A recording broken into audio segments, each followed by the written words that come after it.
Chris Buckley is a professor at the University of KwaZulu-Natal in South Africa. He's a chemical engineer, he specializes in water sanitation and all those things, and I will let him present his talk. Thank you. Thank you.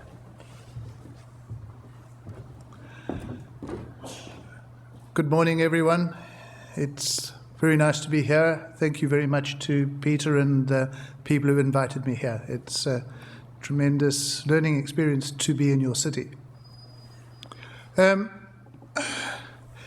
going to tell you a little bit about the city Durban, where I come from, and some of the challenges that we have in providing water and sanitation services. For those of you who are not in the water field, Durban, whose political name is called eThekwini, they won the Stockholm Industrial Water Prize just over a month ago in Stockholm, and there we see the previous CEO of the institution receiving the award. And over the years, eThekwini has won a whole range of awards for various actions in the provision of water and sanitation to the people that live there. However, there have been almost as many criticisms. Should we be recycling sewage into drinking water? Is the sanitation systems there equal? And people love to have lavatorial jokes of flushed with pride and things like that. Recycled sewage, once again, more flushed with success, toxic water, bucket toilets, toilets raise a stink. The award, which I've just mentioned, is mocking the suffering of people within the city.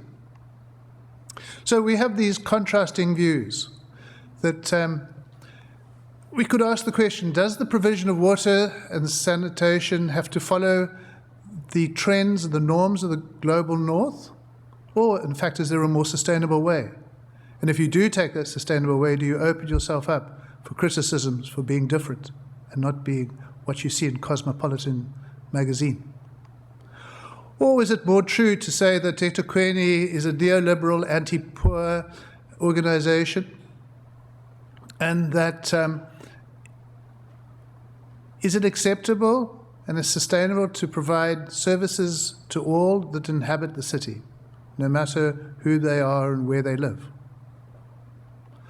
So with these various conundrums, I'm going to just indicate that it's not a historical approach. I'll go through some of the context and actors that are there, a brief look at a framework for evaluating a rights-based approach to water supply and sanitation. Then I'm going to dwell a little bit on the tensions and challenges, because that's important to understand the context. Otherwise, these things are going to seem a little bit out of place.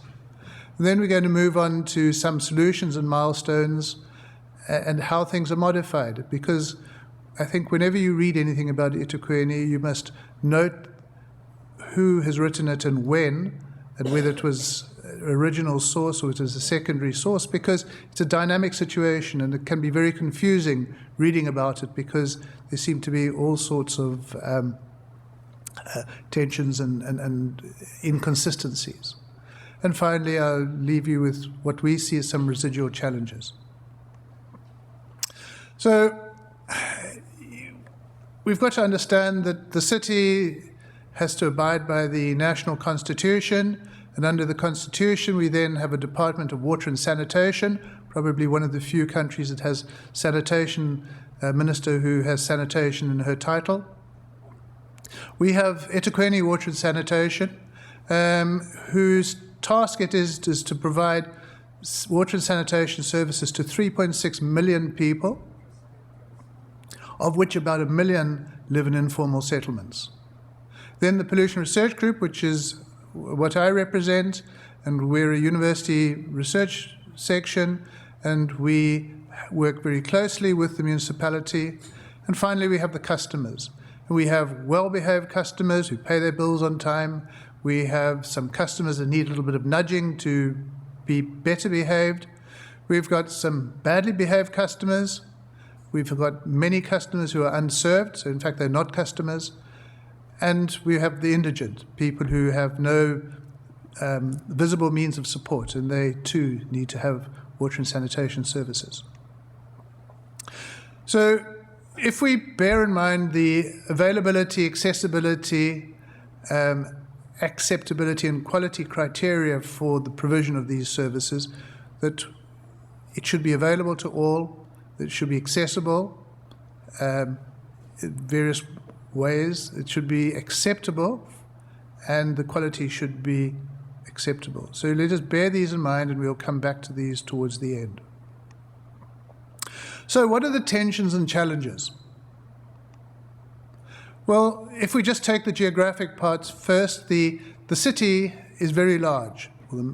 Think of it as a semicircle, 55 kilometers in radius, and that's what is considered a city. It has a very mixed type of population, from the central part of the city, which is no different to any Western city, concrete high-rise buildings, etc., through to peri-urban periphery with poorer people living there as a legacy of the apartheid past, and informal settlements, moving out to a rural, what was often a tribal area under traditional control. We have a very hilly topography with deep incised valleys, which makes movement and transport difficult for services such as water, sewage. We have beaches, which are a major economic draw to the city, so keeping the beaches pure so that people can swim in the water is very important. And it's also the busiest port in Africa. As I say, 3.6 million people, probably an unemployment rate of 40%, HIV, AIDS, and TB running at maybe 30% of the people in the outer areas, very large rural population. Informal settlements, as I say, people in informal settlements, about a third of the population. There is a large influx of people, between 10 and 100,000 people per year moving into the city. There's a tremendous sanitation backlog, and there's hunger. Cultural challenges that we have and tensions, there's religious groups that object to the recycling of wastewater, and just generally trust needs to be re-established between all the populations and the groups within the city. As far as politics go, and really talking more about local politics, because anything that's contested becomes political or politicized. There are service delivery protests, and these protests occur throughout the country, and very frequently these protests revolve around the delivery of water and sanitation services. Theft of water and of infrastructure is endemic. That you might have read, or in the main heartland of the country, around the Johannesburg area, Pretoria area, there's been major water shortages over the last few weeks because of the theft of probably a very small amount of copper, which was the main wires leading into the pump stations there. So anything that can be stolen is likely to be stolen. There is non-payment for services, which makes difficult to financially arrange services. Within the city, we have ward councillors. Those are councillors that are elected to look after particular areas. But also superimposed on that, we have traditional areas where there is the traditional authority of chiefs and headmen. And so if you're living in those areas, you fall under two forms of government. And finally, the rural areas that I've just mentioned are not subject to municipal bylaws and regulations. So the municipality essentially has no control in those areas, although it has the obligation to provide services there. And then I think finally, to make it probably even more despondent sounding, is that there's a general shortage now of technical resources within the country. So if we were to look at the institution itself, I think it has an innovative and progressive management. The political landscape is quite stable. It's had the same political party in power for the last 3 rounds of councillors. However, electrical power cuts happen, and they're going to happen more regularly, so that has to be taken into account in any service planning. And then financially, how does the organisation look? Well, the debt level of consumers are high. There's almost a 40% non-revenue water loss, so that's almost half of the water which is abstracted from sources is the money is not recovered from that. It's not necessarily people aren't paying for it. It can also be leaks.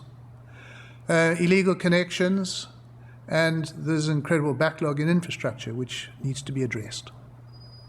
So it's an exciting place to work, an opportunity to try things, and an opportunity to really see if we can walk the talk.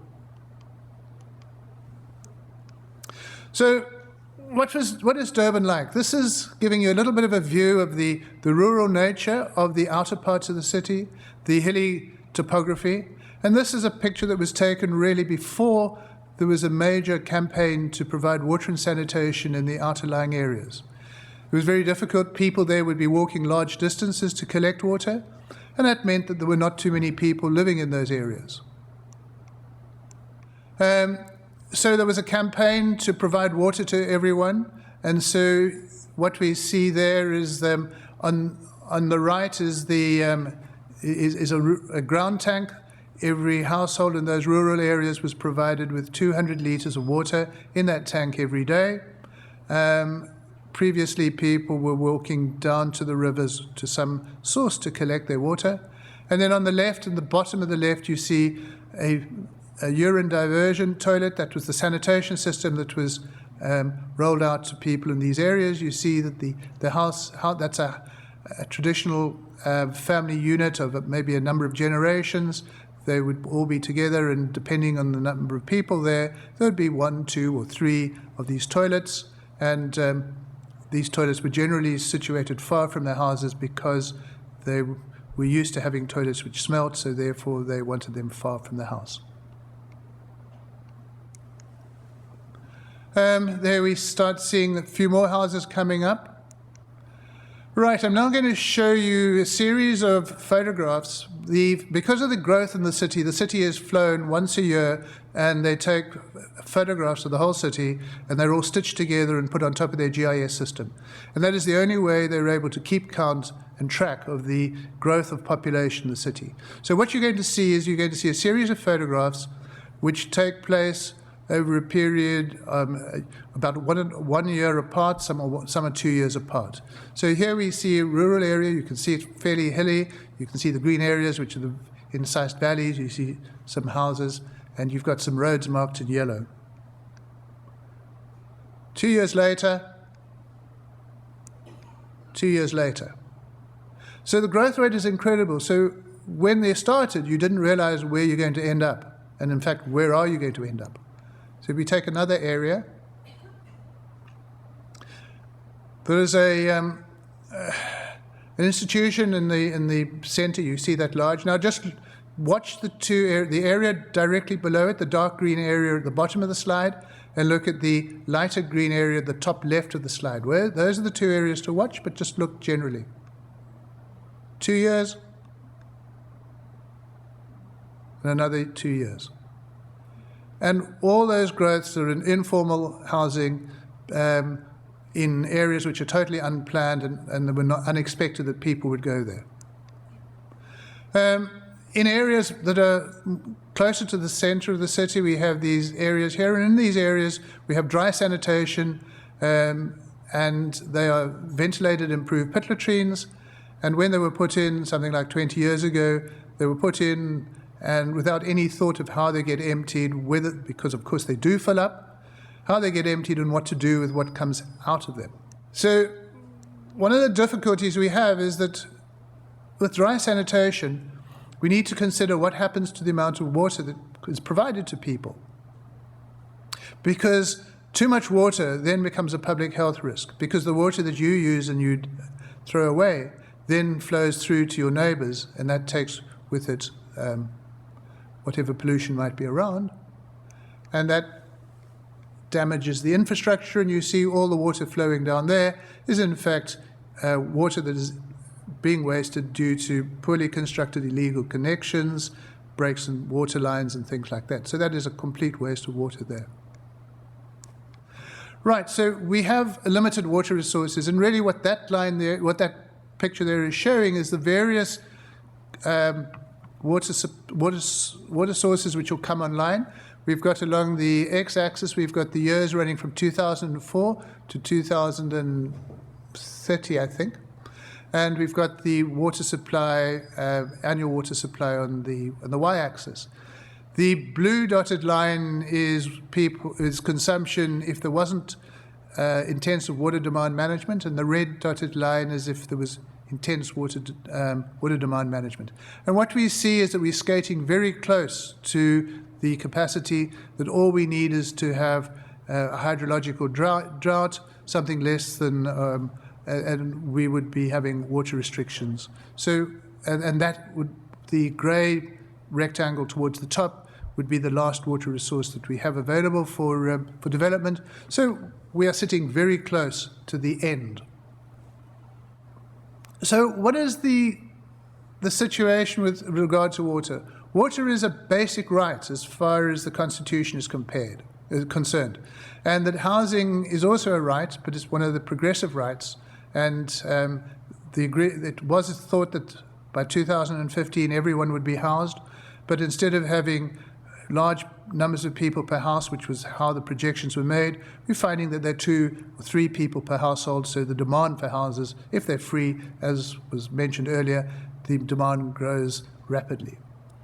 That we have a dual government, local government system, so you have the elected councillors, you have the traditional authorities, and you have difficulty in one is have the obligation to provide services, but not the income from that area.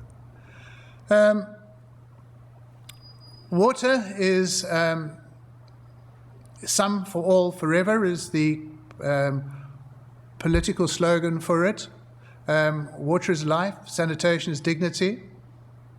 There's a political imperative to eradicate bucket toilets, and there's also a political imperative that we should have the opportunity of climbing the sanitation ladder. In other words, what you start with is not what you should be able to aspire to, that you should be able to aspire to, and the gold standard is, of course, the flush toilet, which you will see in films, TV series, and Cosmopolitan as a magazine. And the ventilated improved pit latrines are considered as the lowest acceptable standard of sanitation, and that is provided free by the government or through government resources. Now, we also have an indigent policy. As I mentioned, indigent refers to people with no visible means of support, and with a 40% unemployment, there are large numbers of people that fall into this category. And for indigents, they have free basic water. They have free solid waste removal. They have a certain amount of free basic electricity. And they have the potential or the prospect of free housing. So if we look at the settlement patterns, because this all of these put together make a very difficult situation. There was the original formal freehold housing. What happened is the city limits were expanded in a number of times. So it went from the formal city through to taking some of the dormitory areas into within the in the areas of the city, and then out again, and then further out to the really deep rural areas. So you've got the previous black townships, which have now been converted to freehold housing. We have the tribal areas, traditional area, where there's no planning, no rates, and no cadastral. So therefore, it is very difficult to provide for roads, for provision for roads, for servitudes, where a water line is going to go, where electricity line is going to go, where can you put storm water lines, drainage lines, etc. They say informal settlements, and there are a number of different types. You've got the urban informal settlement, where if there's some land which is relatively close to the centre of the town, people will put up their dwellings there. You have backyard dwellings, which is where people would rent out area within their property and have 3, 4, 5 more families on a property which probably was designed for services for maybe 6 people. You have shack farming. These are people who have relatively large tracts of land, and they will rent out the land and encourage people to come on there, but provide no services. And then you've got rural areas where you'll have that sudden influx of people to a rural area. And what are the patterns? We've got those people with a fixed abode, and they have, let's say, some skin in the game. They identify with the city. And you've got rotational migration, where people have maybe 2 or 3 places they would consider as home, and they would rotate around them, between them. Somewhere close where there's a job, somewhere where they've got a more secure house, but then they've got their rural home, and they will rotate around there, and they will put their capital into the places that they feel most at home at. So therefore, a number of the people within the informal settlements have no interest in upgrading it. It's purely a convenience for them, cost-effective way of being close to work.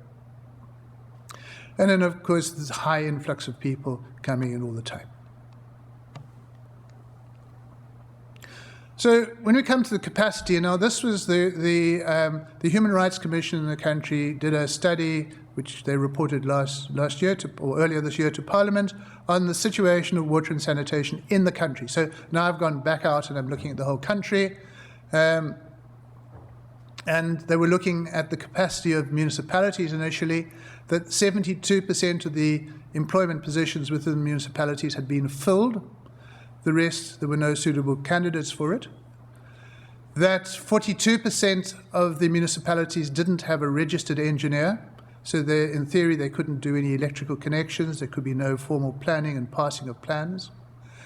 9% of the municipalities were just considered to be in crisis, they were incapable of providing any services. And a further 38% were at high risk. And so we go on. So the situation within municipalities and municipal engineering is very difficult, and there is a tremendous need for services. So what does that really mean? When we come to all of this, we should be looking then at simple systems that can operate with few skilled people. We might all aspire to activated sludge plants and highly technical systems, but if you don't have the people that can run them, and if you don't have the resources to maintain them, they're actually going to be worse than not doing anything. At least the pollution is not spread throughout the whole system. Then there are the financial constraints that, once again, the Human Rights Commission estimated that the amount of money that would be required to upgrade the sanitation to what they believed was an acceptable standard was approximately equal to the amount of money the government hands out to municipalities every year, and that's for all services. So the resources just aren't there to provide what the Human Rights Commission considered to be an acceptable standard. So, am I going to immigrate to Canada? No. In fact, there is a way forward, there are solutions, and there is life forward. In fact, often these situations like the outbreak of cholera, you know the expression, never let a good crisis go to waste. And there are opportunities for changing things and doing things differently. So there's a whole list of aspects that happen there, and each one of them, in fact, gave rise to some innovation and some different way of doing things. Proliferation of informal settlements. There are whole different ways now of providing services to informal settlements.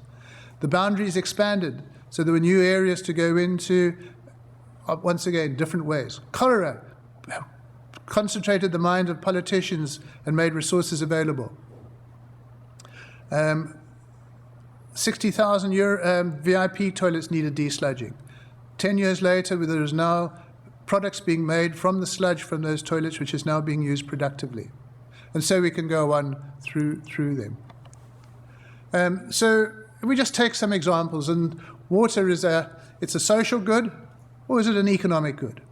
Is it an environmental right? Is it a human right? Is it a scarce resource, or is it a source of pollution? So what we see then is that water can be many different things. It can provide life, but it brings death.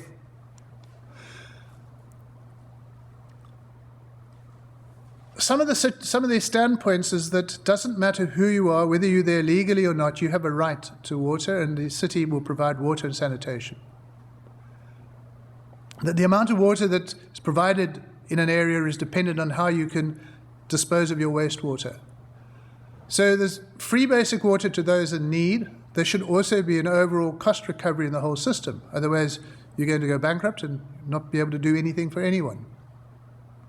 That water isn't sufficient for a healthy life. Sanitation isn't sufficient. You need water, sanitation, and health education, plus probably a few more things. But you roll out all three simultaneously: water, sanitation, health education. You need to help people manage the situation for themselves. You can't just have a tap which can open and no means of being able to check what you're doing and to being able to manage it. It is a scarce resource, and it needs cross-subsidization. So one of the very early ways of looking at it was, if we want to try and match all these various attributes of water, being free, being an economic good, being scarce, cost recovery, is that we cannot have a single price of water. We need to have a stepped price of water. The more you use, the more you pay per litre, until you get to the top end, which is the penalty end. So there you see along the x-axis is the demand, how many kilolitres per month you'd take, and on the y-axis is the cost per cubic metre of water. And so there was a certain amount which was free, and then there was the pro-poor average, then there was the sort of middle income up to 21 cubic metres a month, then there was a high water, and then finally there was the penalty. And that the penalty was where we were able to balance the books. People who used that amount of water, we were actually pleased about that, because we used to make them pay sufficiently that they would make everything else work. So that was the theory, that was the research we did. They simplified it a little bit, but we have a stepped tariff. It's transparent. We were able to put all the assumptions there, and people were able to see what the assumptions were. It covered all the criteria of free basic water, pro-poor, full cost recovery, water conservation, because it was driving people to use less water. And the 200 litres per household per day has subsequently been increased to 300 after listening to community and people. So the free basic water has been increased to 300, but what is given is also taken away. Where it was universally free for the first 200 litres a day, that has been taken away from people who use above the 200 litres or 300 litres a day. So some of the other interventions that have taken place is an amnesty for illegal connections. If you come clean and say, yes, I have an illegal connection, no questions will be asked, you'll be regularized, and that would be bringing people back in. We're trying to find misbehaved people, bring them back to become behaving customers. That there was a debt write-off. If you and people were having water bills of thousands of rand that they owed the municipality, well, do they have a problem, or does the municipality have a problem? The municipality has the problem, because the person has no ability to pay off the debt like that, and there has no incentive to do anything about it, and will continue using water, and there's no incentive to do anything. However, if you try to bring them into being a customer that behaves and say, right, we will write off that debt if you use within your free basic allowance, or however much you want to pay for water, we will engineer that you have that amount of water per month, per day. If you become well-behaved for 2 years, all your debts are written off, because it's assumed that by that stage you will then remain a well-behaved customer. You've got into the habit of managing your water. I've talked about pit emptying, urine diversion toilets. Those are the kind of toilet when there was the challenge of introducing ventilated improved pit latrines and emptying them. Urine diversion toilets became a way forward. The urine diversion toilet, well, you all know that what God has separated, let no man bring together. So you have your urinal in the front of the toilet, you have your arsenal at the back of the toilet, and the two streams are separated. The urine contains the nutrients, the pathogen, and the fecal material has the majority of the pathogens. And so by separating it, it makes the management of it much easier. So they have been rolled out. There are 90,000 of those, and there are plans afoot to collect both the urine and the fecal material and for beneficial use. So that then has the opportunity, job-creating opportunity of sanitation as a business for people who previously didn't have work in those areas. And we see that excreta and wastewater are resources, and how can we couple that to productive use? There are partnerships both upwards and downwards. Upwards, partnerships with countries that have got more advanced systems, better technology. Downwards, the engineers from eThekwini are going, and you'll see them in Uganda, you'll see them in Tanzania, you'll see them throughout Africa, assisting people in bringing their system into a little bit more control. And this continual research, continual development. It doesn't stop there. There are always modifications and refinements.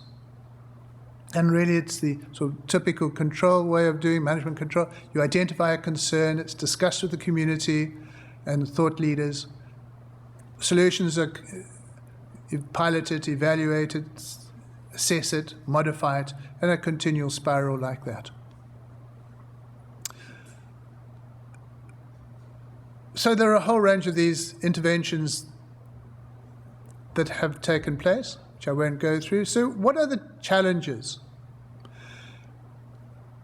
At this stage, you cannot buy an upmarket urine diversion toilet, ceramic, that you or I would be happy to put in our house. I do have a urine diversion toilet, but it's outside the house. Until such a toilet is developed, and until we have high-income people using it, until we see people in Cosmopolitan having ceramic toilets like that, the poor are always going to believe they've got the second-rate product. There needs to be a greater acceptance of reclaimed water, a cultural and religious acceptance. Trust needs to be gained by the community, that the municipality, with all its shortages, is still able to produce or provide a service with. There needs to be a stronger water conservation ethic. Helminths, worms. It's a normal sort of thing. Every 6 months you deworm the cats and the kids and the dogs. Worms are endemic, and until we eradicate worms, it's going to be, and that's one of these, what's called a neglected tropical disease. It is a major concern for the well-being of school children. That needs to be, because in areas where there's been sanitation for 20 years, the helminth load in the feces is still astronomically high. We need to have safety standards and acceptance for excreta-derived products. And until those all become mainstream, we're going to have great difficulty moving forward. So if we look then back at the criteria on the water, the availability, 20 litres per person per day was the intermediate criteria, and 50 litres per person per day was the recommended criteria. This is by a Danish human rights research group. I think we tick that box. Accessibility, immediately at 30 minutes away, ideally 5 minutes away. I think we tick that box. Economic, it should be less than 10% of households' income. Well, 10% or 5%, sorry. 5% of nothing is nothing, and I think free basic water ticks that box. Non-discriminatory, yes. Information accessibility, I hope so. Acceptability, big question mark there. There is There is doubt about the acceptance of that. You saw those newspaper headlines. That certainly there's not acceptance there. A lot more work has to be done there. Quality, it's within WHO guidelines, so that ticks that box. So it's the acceptability part and the information, which is really where still a lot of work needs to be done there. So some residual problems. What priority should in fact be given to public health? Do people's rights override it, or are you able to take drastic measures in the name of public health? We just have to think of Ebola and the armies going into various countries and towns. Is that right or wrong? Is a toilet sufficient for adequate sanitation? I think I talked about the nematodes. It isn't. Is it right to provide everyone with a flush toilet? Is it right then to only provide dry sanitation to the rural poor? How much free water is enough? How do we extract the maximum value from excreta? Thank you.